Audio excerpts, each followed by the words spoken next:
Então vamos lá, pessoal. Essa é a primeira aula desse canal.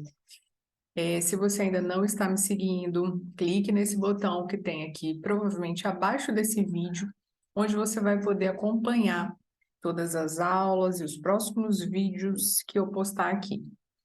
Bom, nessa aula eu escolhi aqui falar com vocês sobre um case, e nesse case vai ser apresentado questões que sempre são comuns aparecerem em diversas organizações, empresas pequenas, médias, grandes.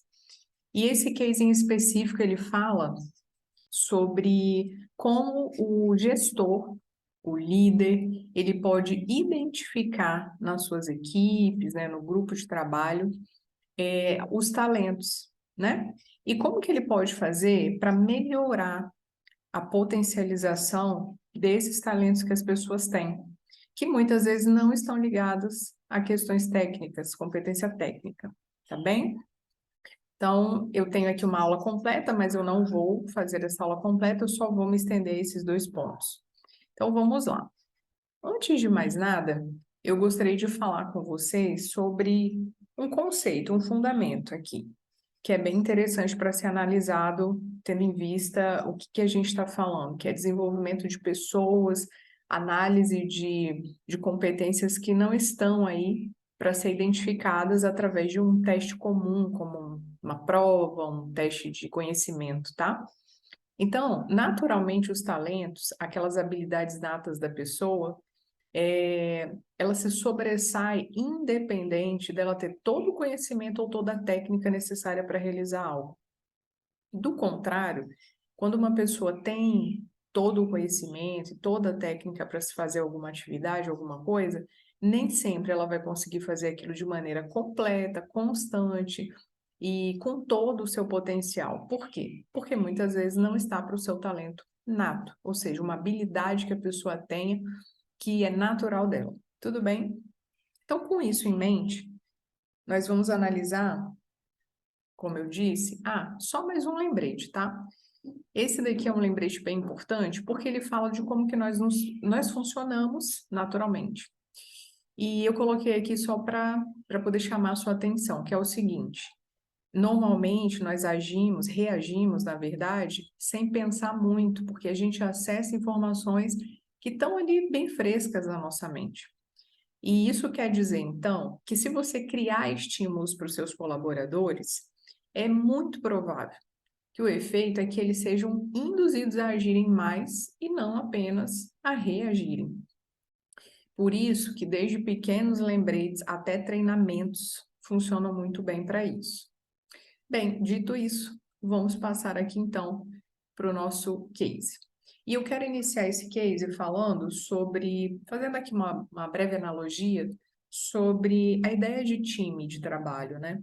Se a gente trouxer isso, por exemplo, para uma realidade que é lá no campo de futebol, de que a maioria de nós aqui conhece, mesmo sem entender muito da técnica, né, de como funciona, a gente sabe que ali no campo de futebol são colocados ali em cada posição um jogador de acordo com o que ele vai ter que desempenhar nesse time. E aqui eu trouxe o seguinte: nesse esquema aí de posições, se eu trouxer o exemplo de um zagueiro, por exemplo, né? Primeiro que ele vai saber, assim como todos os outros, o que se espera dele.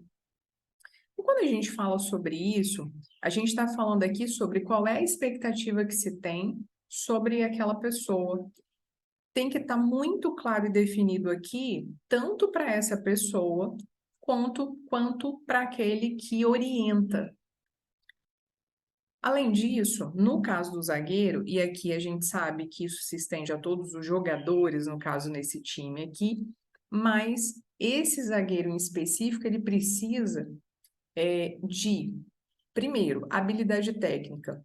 Ele vai precisar de ter, de forma assim, muito clara, o que é necessário que ele saiba. Tanto em relacionado ao próprio jogo em si, quanto a habilidade que ele precisa desempenhar ali. Em segundo lugar, ele precisa da capacidade física. Então, durante os treinos, é uma outra coisa que é desenvolvido, a resistência e a velocidade. Mas observe que aqui eu estou falando que tem pelo menos três pessoas envolvidas. Eu tenho o treinador, eu tenho esse profissional em específico e eu tenho o restante de pessoas, que é a equipe dele, que está envolvida, que depende dele, certo? Então, com isso em mente, a gente fala sobre um caso real que eu trouxe aqui, porém alterei os nomes, né? Claro, mas para mostrar para você, e eu tenho certeza que você vai se identificar com isso dentro do seu cenário aí, que é o seguinte: então, temos ali vários departamentos e tudo, e essa empresa, a reclama dela era que ela estava tendo um problema de desempenho, né, de um ou outro funcionário dentro das equipes e que em algum setor isso estava tendo até mais problema, né? E aí o foco aqui foi no setor comercial, porque é um setor que é a porta de entrada da empresa, é onde realmente a empresa capta os recursos que ela precisa para viver, né? Para ter ali tudo que ela precisa para ter um bom desempenho.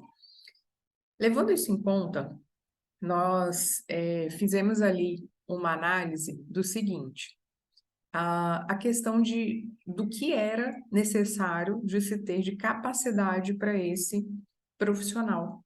E nós pedimos ali, né, diante da reclama da empresa, algum relatório que ela pudesse expor o que estava acontecendo.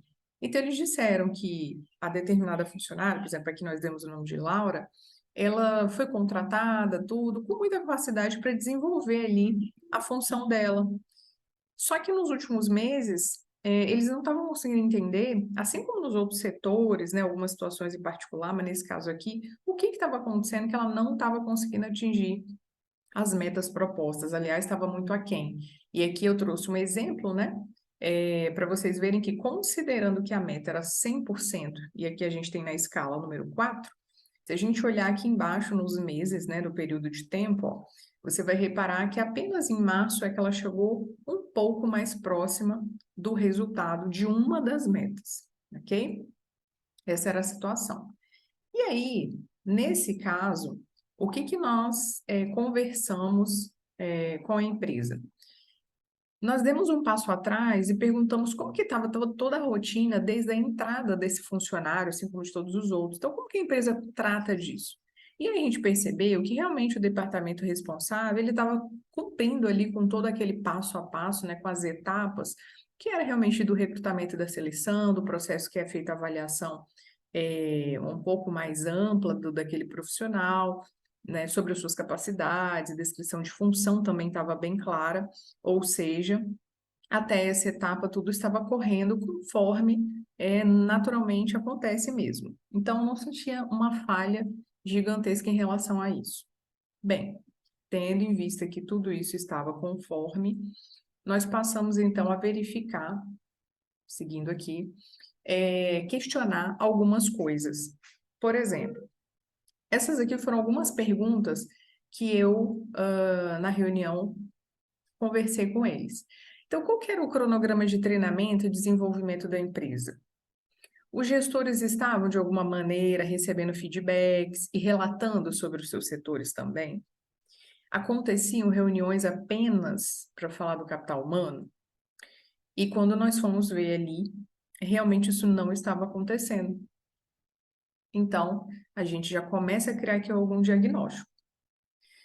E seguindo aqui, a aplicação sugerida, né, diante das informações que foram tragas, né, foram trazidas, desculpa, já que se tinha ali toda uma descrição de função, um alinhamento das expectativas, do que a empresa requeria, que esse funcionário basicamente já tinha ali sido passado por um crivo.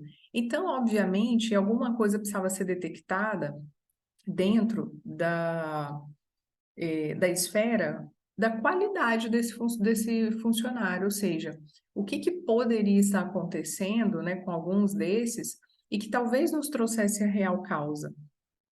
Quando a gente aplicou o mapeamento qualitativo, ou seja, para ver sobre a qualidade desse funcionário, mais relacionado às competências e habilidades, como eu falei lá no início, né?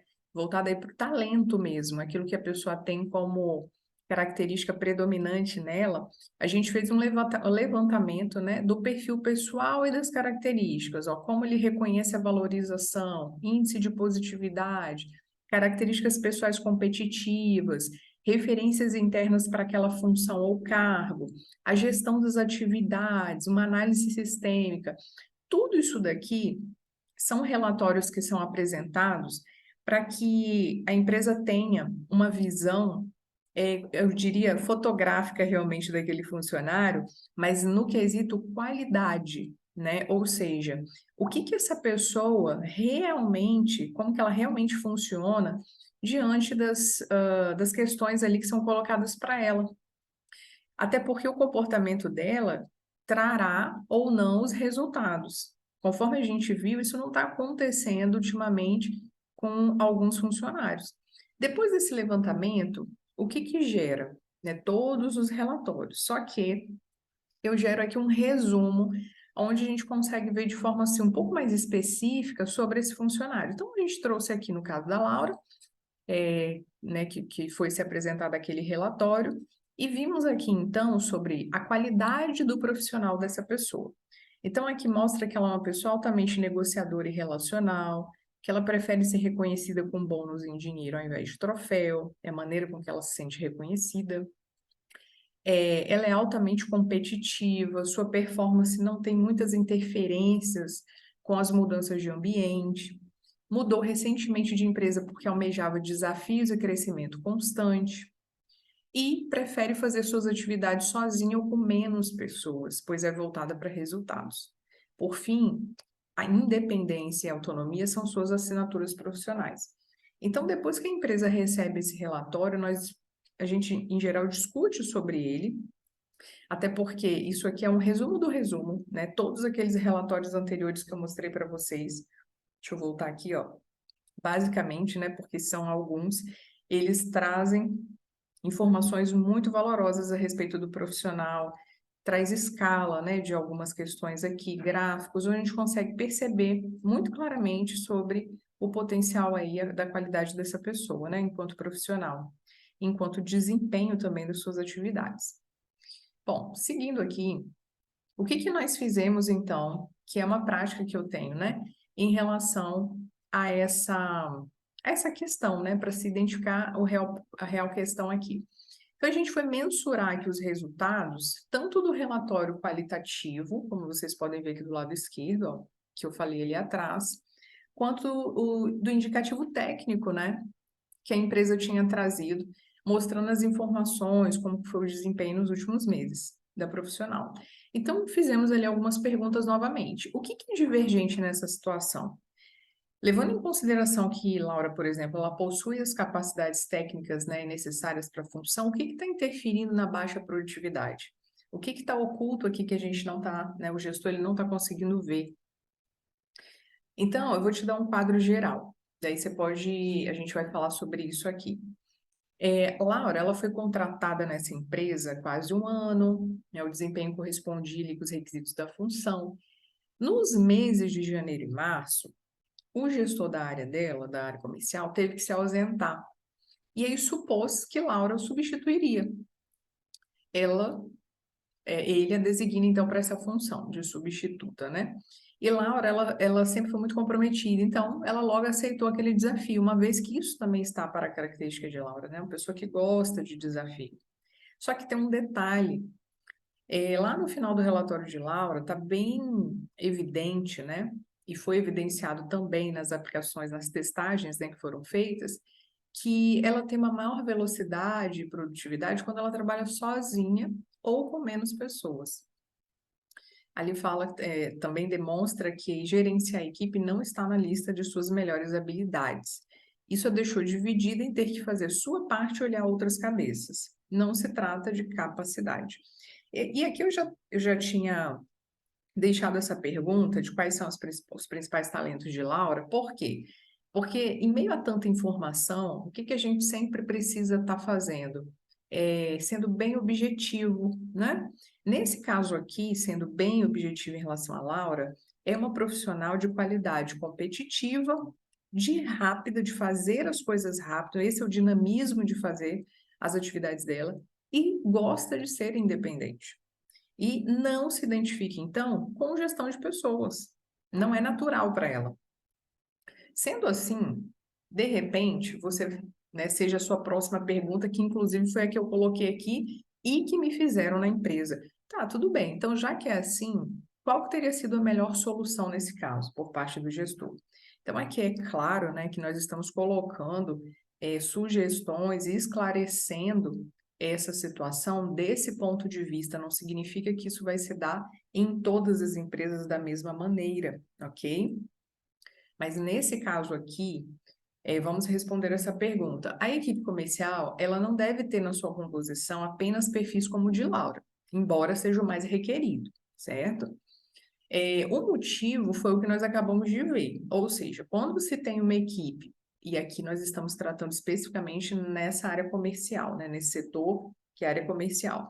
Então, se nós temos ali perfis muito parecidos, o que vai acontecer é que, se todo mundo ali está muito voltado para a venda, e a gente tem uma gestão, por exemplo, que toma conta do restante, da parte administrativa e que conduz essa equipe, é muito possível que ele tenha muitos bons resultados. Porém, a gente está vendo aqui algo que interferiu, né?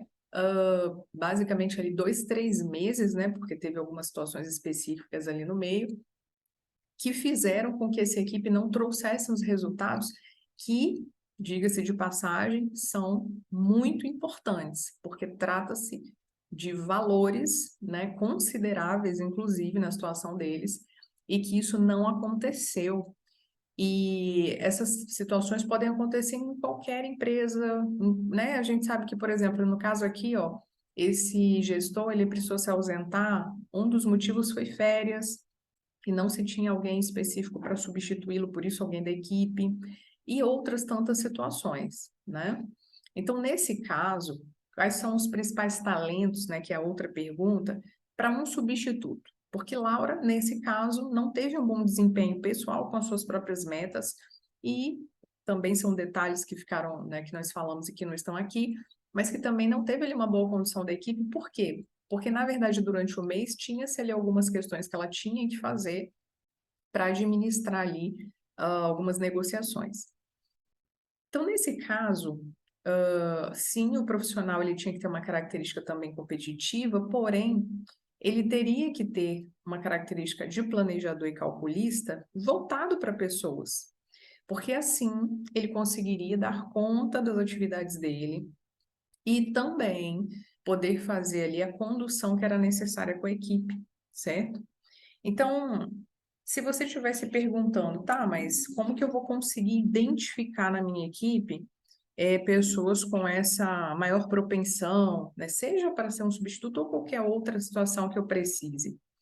Bom, você vê o seguinte, caso você não tenha pessoas com esses perfis que nós vimos aqui, né, como eu disse, né, o ideal é que tenha uma mesclagem na equipe, com certeza você verificar o desenvolvimento de um profissional, ou seja, capacitar um desses que você tem na equipe para aquilo que você deseja, né?